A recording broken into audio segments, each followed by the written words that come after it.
Well, good morning, friends. It's Wayne Polson coming to you from the 13-acre house, which we have yet to rename since we bought it about a month ago. We got to come up with a name for this place, folks. I can't call it the 13-acre house so much anymore. It's kind of impersonal, you know. And now this is a personal thing. We actually own it. We live here. We're intimate with it, if you will. So, also coming to you from across the border at SM Heartland, just that way, right there. It is a beautiful May, I don't know, 17th morning, and you can hear the birds chirping. Hummingbirds are over in the feeder, and there's so much to do, folks. We have chickens right around the corner. I'll show those to you some other time, but they're just chickens. They lay eggs, and that's why we got them. So we've got stuff to do. I got to move the RV. We have our camper still over there at SM Heartland. Let me take these off. Can you see me? You see me better now? Okay, good deal. So we got to move the camper. It's an eyesore right now, and we're no longer living in it. So I'm going to move the camper from in front of the cabin, and we're going to take it to the circle down below the cabin until we can figure out how to get it up here at the 13-acre house and do some maintenance on it. So I'm going to do a little bit of that today, get that moved. I have a problem too. My tractor has sprung a leak. I have a leak in the front.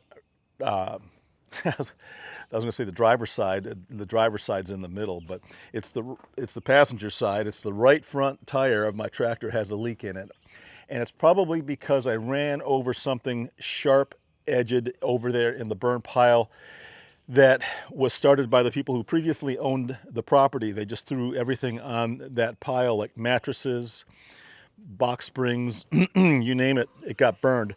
We love those folks, don't get me wrong. I'm not trying to find fault in them. It's just that we have this burn pile now that has metal, glass, and all kinds of things in it.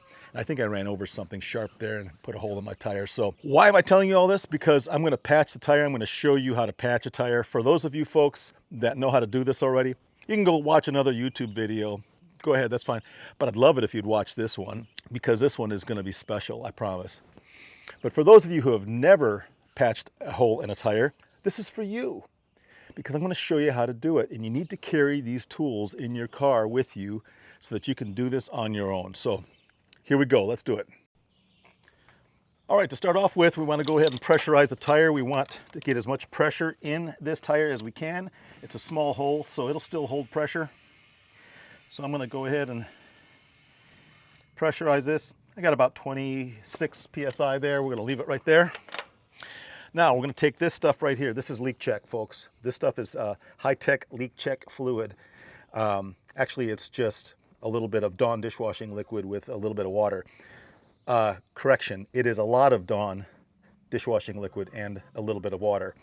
I probably used about 1/8 of a cup of Dawn, and the rest of it was water. So what you normally would do is you'd start off by just coating the whole tire with this spray, just like this. Just start squirting to try to locate that leak. But I'm just going to show you the process here. So we just spray this stuff all over the place, and then all of a sudden you'll notice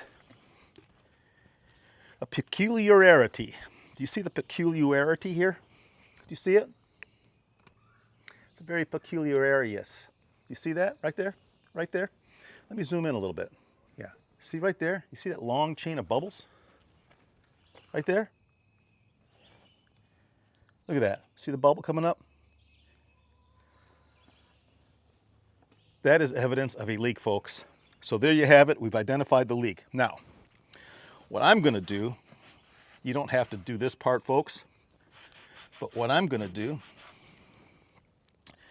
is I am going to take a little bit of a paint marker here, and I'm just going to draw a circle around that leak so I don't have to look for it again.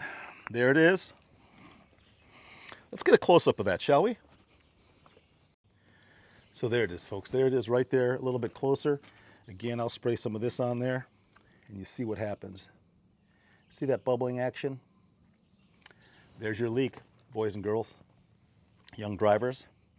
So now we're going to go ahead and show you how to patch this. Shebang. So what we have right here right now, this is the kit, folks. You can buy these at any automotive store. It's just a tire repair kit, tire patching kit. It comes with a reamer. It comes with sort of a needle that you can use to thread these little rubber patches through, and it comes with some glue. This is glue or cement, rubber cement.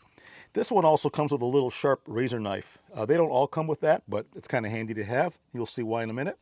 Look at the bubble action here, folks. It is happening right before our very eyes. All right. Now, first thing you're going to do is you're going to stick this reamer into the hole. Like that. Oh, man, I lost everything. My glasses, all of that. And what you're going to do is just ream out that hole. You want to get that hole nice and clean, and you want to get it prepared for the plug. See, now I've just made it leak faster, and that's a good thing. You want this to happen, folks. There it is. Hear it leaking? You sure do, don't you? Now, we're done with the reamer. Let me get down here and get my little needle. Now we're going to open up this pack. I'm going to take one of these rubber strips off of here. If I can get it off of here. I think I got this kit at Harbor Freight.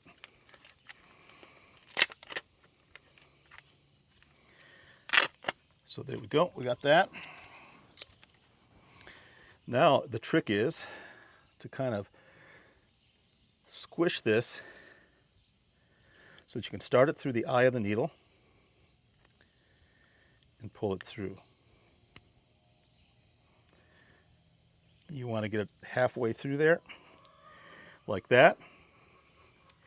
And, oh, I dropped the rubber cement. So here's the rubber cement. We're going to take the rubber cement and we're going to coat this little bugger with rubber cement,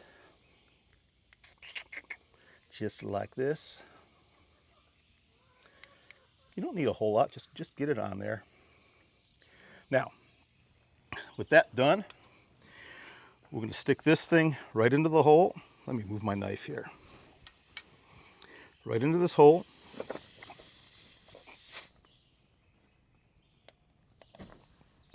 That's far enough right there. We're going to turn this handle 90 degrees, pull it out. So there you have it, folks. It's a plug.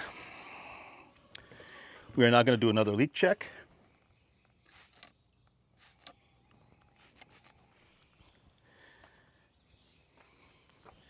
And what do you know? No leak. No leak at all. So, we are pretty much done at this point.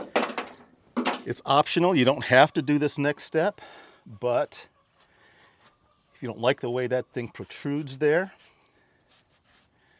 you can cut it off with the knife.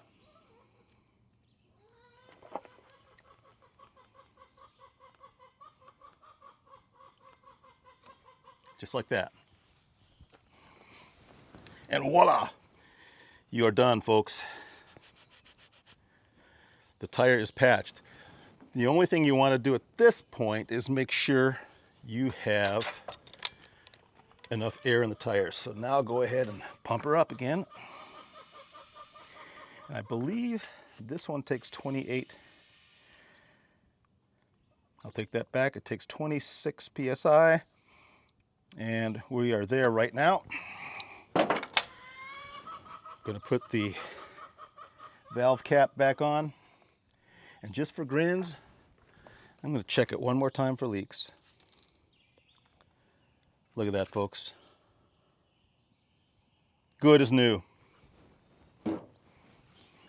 So there you have it, folks. The tire's patched.